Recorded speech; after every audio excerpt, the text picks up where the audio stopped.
How's it going, you guys? It's Scott with Everyday Solar. Now, if you're putting together a DIY setup for your shed, maybe your whole home, you have an off-grid setup, you really should consider used solar panels. Often you can find used solar panels that are only about 5 years old at 50 to 75% off what you would pay if you got new solar panels. Now, I just picked up these Trina 320 watt panels for $100 per panel. Now, if I look online at something like shopsolarkits.com, I can see I saved about 50% or more depending on the Trina panels that they have in stock. So let's talk about the why. Why are used panels like this even available? Where to get them?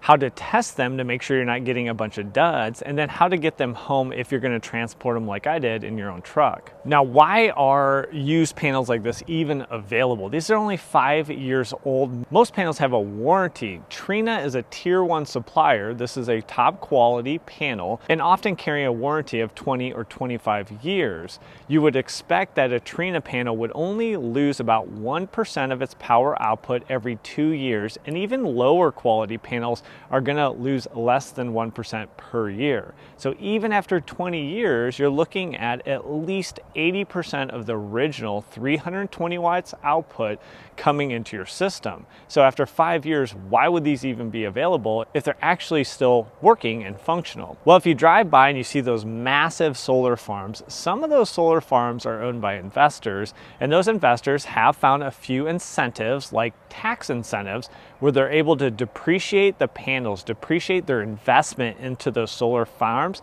and usually they can accelerate that depreciation, which is quite a cost savings to them.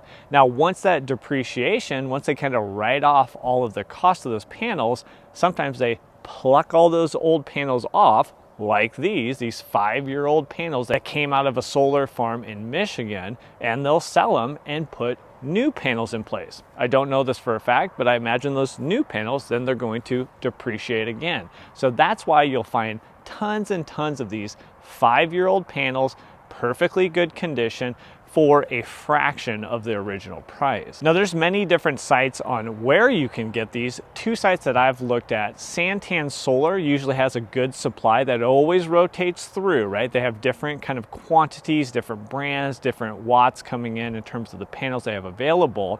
And with Santan Solar, usually you do need to buy quite the quantity to get it shipped to your house. So you got to buy kind of 20 or 25 or even more panels. So it's somewhat efficient actually shipping that to your house, and usually that's going to be coming through freight opposed to a FedEx truck, right? You're going to get some type of semi-trailer coming to your house, and then hopefully they actually have a lift gate to drop that pallet down, and then sometimes you have to actually bring those panels into your house yourself, depending on who's shipping them to you. But if you just want a few panels, maybe you just have a little solar shed project like we just did on the channel, or you just need 2 or 3 or maybe 4 of those. I'm using 6 going into one EcoFlow Delta Pro, and then 6 into a second unit. That's the use case for these 12 panels that I picked up, and I found those on Facebook Marketplace.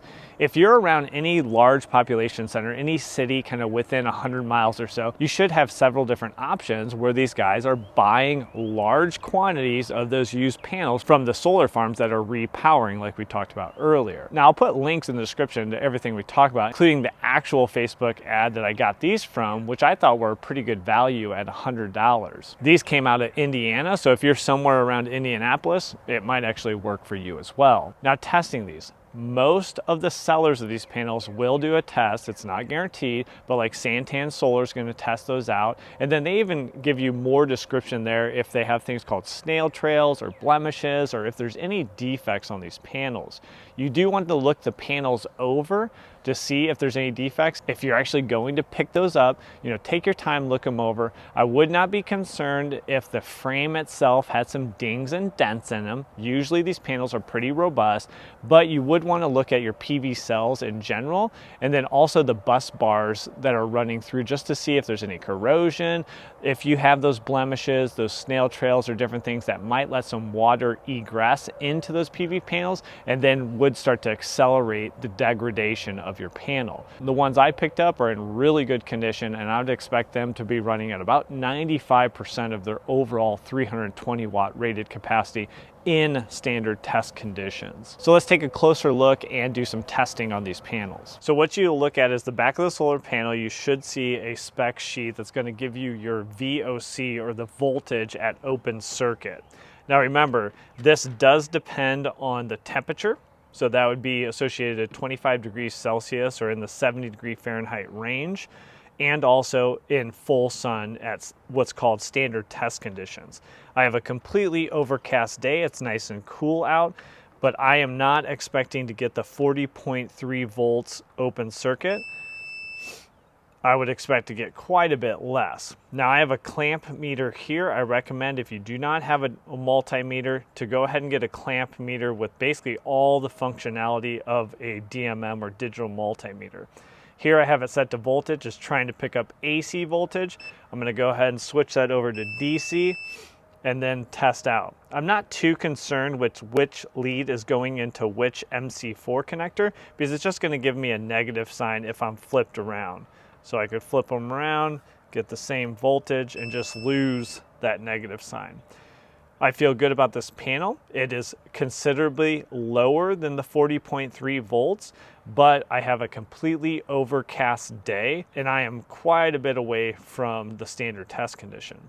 So this tests out correctly. What I would recommend, again, if you do not have one of these, get a clamp meter that can take current, so it can actually measure current, but both in AC and DC. Many of the lower end clamp meters that have all that functionality are only going to do current AC. They're going to be missing the current DC.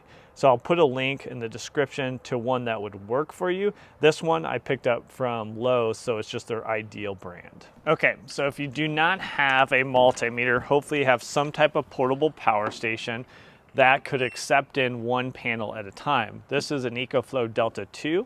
It can take up to 500 watts, so it can easily handle this 320 watt. Again, this is gonna be in overcast, cloudy conditions, so I'd only expect to get about 10% of that overall output in these type of conditions. So let's see what we would input in on the solar side. Yeah, so even a little bit below what I was expecting, I'm getting about 20, 22, 23, maybe up to 24 watts. All this is going to confirm for me is that I have continuity, the solar panel is working, there's no issue with solder connections or with the diodes in the back, so I feel good about that. Again, it's a good check. If you have full sun, it's in the middle of the day, you're really going to be able to start to test out your panels. So how do we get these things home? And remember, I think this is great for DIY setups. I would do this if I was doing a ground mount. Now, when it comes to my house and putting panels on the roof, I did go for new and really high-end panels. So I went REC 405s, Enphase microinverters, and just really the price tag was much higher. Now I'm in Illinois, so I get the tax credit, renewable energy credits, and one-to-one net metering, so I'm able to offset that cost. If you're interested in what that cost might be and how large of a system do you need to offset your monthly power bill, just check the link in the description, and that is where I started off. Just a little information on your home, what is your monthly power bill, and then within just a couple minutes, you'll get that estimate on what size of a system you need and the cost. Then they can connect you with local installers. You can start getting some quotes coming in and start checking out those installers to see if that's the partner you want to team up with for your professionally installed grid-tied system on your home. Now, when it came to getting these 12 panels home, I did have an extra pallet, so I was able to then fit all 12 of those, just stacking them up. And then I kind of did go a little bit above and beyond, cutting some scrap 2x4s I had to length. I did 8 small pieces for the 2x4 so I could have 2 on each of the sides of the pallets. So I was kind of making a little impromptu crate, just sinking 1 screw through the bottom of each of those 2x4s.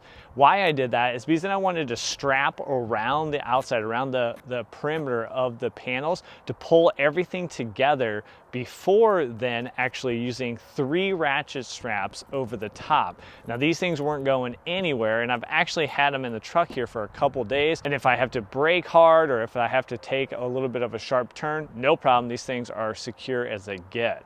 Now what you would want to be careful is I have these panel is the back is facing up. So I would not want rain to get on there, pool in there and just sit in that back. You're not going to want that. So make sure you don't leave those in the back of your pickup truck and get them out of the rain, especially if you have the back face up. Now, if you guys have had some experience with used panels, let me know down in the comments. I want to know what are the panels you got, how much do they cost, and overall what was the experience. And then if you have a ground mount, maybe a little bit further away from the rest of your equipment or your house, make sure you understand line losses. And you can check out this video right here where I did some testing across 3 different wire gauges to show you how much line loss do we get as we adjust the gauge of our wire. So thanks for joining me on this video, and we'll catch you on that next one. Take care.